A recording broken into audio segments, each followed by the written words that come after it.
আমার বাড়িতে যখন প্রথম টিভিটা এসেছিল, সেটা কিন্তু এই আলু চাষের থেকে গেছিল।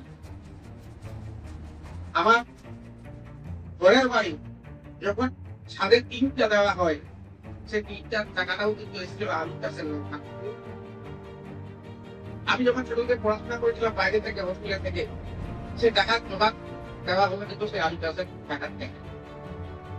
তাছাড়া যখন বাড়িতে কোনো অসুস্থ রোগী থাকে, তার জন্য টাকা, বেশি পরিমাণে টাকা ব্যয় করতে হবে চিকিৎসার জন্য, সে টাকাটাও কিন্তু আলু চাষের লক্ষণ থেকে আসে।